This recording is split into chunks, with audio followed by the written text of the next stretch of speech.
Ada hadis qudsi. Saya bacakan hadisnya, lalu saya akhiri. Ini rahasia yang sangat besar. Ini hanya terjadi dalam sholat. Saya ulang, hanya terjadi dalam sholat. Qasamtu shalah baini wa baina abdi ala nisfain. Kata Allah di hadis qudsi, saya bagi sholat itu dua bagian. Antara hak aku dengan hak hambaku. Dua bagian. Wali abdi ma sa'al. Kalau hambaku benar menunaikan hakku, maka aku akan berikan hak dia. Apa itu? Yuk masuk. Ini rahasia terbesar. Idza qala al-'abdu alhamdulillahi rabbil alamin. Kalau bacaan hamba di Al-Fatihahnya sampai kepada alhamdulillahi rabbil alamin, qala Allah azza wa jalla, maka Allah akan menjawab bacaannya. Hamadani abdi, hambaku sedang memujiku. Makanya tadi ketika antum sholat, rasakan antum dilihat Allah. Dijawab tuh. Tapi kalau antum gak punya perasaan, dia lihat diawasi Allah, diabaikan. Selesai itu. Makanya lain ke hatinya tuh ada perasaan enak. Wa idza qala ar-rahmanir rahim, jika dia sampai pada bacaan ar-rahmanir rahim, qala Allah azza wa jalla asna alayya abdi, hambaku sedang menyanjungku, kata Allah. Wa idza qala maliki yaumiddin, kalau hambaku sampai pada bacaan maliki yaumiddin, qala Allah azza wa jalla majjadani abdi, Allah menjawab majjadani abdi, hambaku sedang mengagungkanku. Terakhir. Wa idza qala al-abdu, kalau hamba sampai pada bacaan iyyaka na'budu wa iyyaka nasta'in, ya Allah, sekarang ini kami sedang ibadah, salat. Wa iyyaka nasta'in, dan sekarang kami sedang punya permohonan, ya Allah. Kami ada persoalan, kami ada kebutuhan, kami ada masalah, kami minta, ya Allah, solusinya. Maka apa jawab Allah? Perhatikan jawabannya, beda dengan yang tadi. Qala Allahu azza wa jalla, rahasianya Allah langsung menjawab, hadza baini wa baina abdi, ini perjanjianku dengan hambaku. Wali abdi, kalau hambaku benar bacaannya sampai sini, sholatnya benar sampai di situ, masalah sekarang apapun yang kamu minta aku akan berikan. Sekarang apapun yang kamu minta aku akan berikan.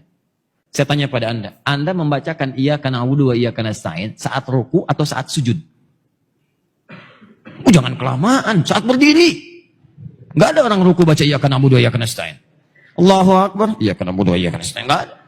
Subhana rabbiyal azim, subhana rabbiyal azim bihamdi, subhanakallahumma bihamdika Allahumma ighfirli. Itu yang dibaca. Iyyaka na'budu wa iyyaka nasta'in saat berdiri. Jadi, berdiri saja. Kalau antum benar tuh salatnya, baru berdiri begini, itu seketika antum butuh apa dikabulkan. Nabi Zakaria pernah minta dalam berdiri. Dirangkum di Quran surah 3. Tadi malam saya jelaskan ayat 38 sampai 39. Itu sedang sholat. Waktu sholat minta kepada Allah. Mintanya apa? Minta supaya istrinya bisa mengandung. Padahal secara medis gak mungkin punya keturunan. Karena istrinya divonis, maaf, menopause dan mandul. Kata medis gak bisa nih. Kata klinis mustahil punya keturunan. Gak bisa. Maka beliau langsung bermohon kepada Allah. Tinggalkan pendapat manusia, itu tanda Allah ingin memberikan langsung tanpa pendapat manusia lagi. Maka beliau sholat. Dalam sholatnya minta kepada Allah. Hunalika da'a Zakaria Rabbah. Diabadikan di Quran. Di mihrab itu Nabi Zakaria bermohon kepada Rabbnya. Qala Rabbi habli min ladunka dzurriyyatan thayyibah innaka sami'ud du'a. Ya Allah, mereka mengatakan aku enggak mungkin punya keturunan. Istriku punya keterbatasan. Karena itu saya mohon darimu saja ya Allah. Engkau pasti mengabulkan doa hamba. Ya Allah, pengabulanmu tidak terbatas. Kalau pada yang tidak terbatas pemberiannya tidak mengabulkan, kepada siapa lagi hamba mesti memohon? Engkau pasti mendengar doa hamba. Kalau pada yang maha mendengar tidak mengabulkan, kepada siapa lagi hamba mesti panjatkan? Itu sedang berdiri. Berdiri bahasa Arabnya qaimun, sedang sholat yusolli, baru selesai doanya. Turun malaikat langsung nyampaikan. Ayat 39-nya. Quran surah 3 ayat 39. Fanadatsul malaikatu wa huwa qaimun yusolli fil mihrab. Annallaha yubashshiruka bi Yahya. Tiba-tiba turun malaikat, nih dijelaskan pentingnya ini. Sedangkan beliau masih berdiri dalam sholatnya. Turun jawaban, Allah mengabulkan, memberi kabar gembira, istrimu akan mengandung, melahirkan, punya anak, namanya langsung dari Allah Yahya. Sosok yang hidup, yang mustahil menurut manusia. Bayi terlahir dari rahim seorang perempuan yang menopause dan mandul, kata Allah, gak ada yang mustahil bagiku. Jadi dan hidup dia. Kapan dipanjatkan? Berdiri. Dalam apa? Sholat. Nabi Zakaria sholat dalam berdiri, minta dikabulkan. Umat Nabi Muhammad, nabinya spesial. Orangnya hebat, luar biasa. Umatnya juga luar biasa. Dulu umat Nabi dulu, lihat nabinya belum tentu beriman. Umat Nabi Muhammad gak lihat nabi masih beriman. Kurang apa lagi? Nabi Musa itu banyak umatnya. Kelihatan nabinya ada gak beriman juga. Dibebaskan dari Firaun. Firaunnya ditenggelamin, tenggelam sampai ke bawah tuh. Begitu bebas dari lautan itu, Firaunnya sudah wafat, sudah selesai seketika. Musa, tolong dong cariin Tuhan lain. Bayangin. Nabi Isa kurang apa lagi? Mukjizatnya dahsyat. Yang tidak ada dengan izin Allah. Sakit tinggal diusap. Orang ke dokter ini diusap. Nabi Isa sakit mata, usap melihat. Nabi Isa kolera, usap lihat. Nabi Isa, ini Nabi Isa itu usap, tinggal usap. Dokter bangkrut lah pada saat itu. Ya. Usap, yakin.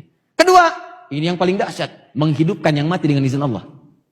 Ada persoalan, hidup dengan izin Allah. Hidup, naik lagi, berdiri. Ngasih tahu persoalannya, wafat lagi dengan izin Allah.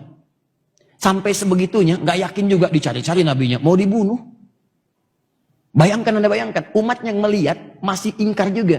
Umat Nabi Muhammad beda, nggak pernah lihat nabinya tuh kayak kita sekarang.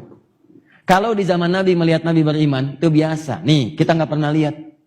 15 abad udah lewat. Bahkan ada yang mimpi pun nggak pernah lihat, masih mau beriman. Maka Allah berikan yang spesial untuk umat Nabi Muhammad.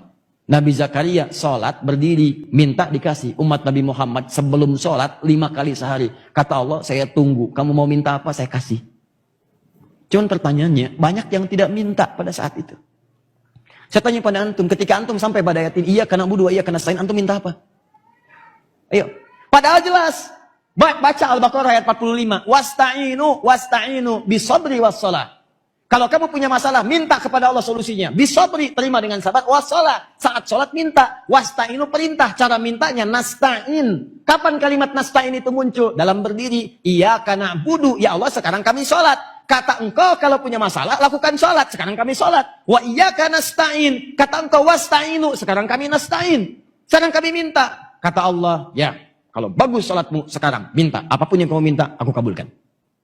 Pertanyaan saya, ini rahasia besar. Berapa di antara kita yang pernah minta dalam posisi seperti itu? Nah sekarang Ustaz, kalau kami ingin bermohon kepada Allah, ingin meminta. Minta ya Allah, minta. Bagaimana caranya? Apakah langsung kita ucapkan? Ataukah kita sirkan dalam hati kita permohonannya? Ataukah kita pilih ada isyarat ayat-ayat lain yang kalau dibacakan, Allah kabulkan? Ada rahasia besar. Yang kalau antum bacakan satu kalimat ini, apapun yang antum butuhkan akan dikabulkan seketika. Ketika antum butuhkan itu. Apa bacaan itu? Nanti dalam episode berikutnya kita akan bahas. Oh,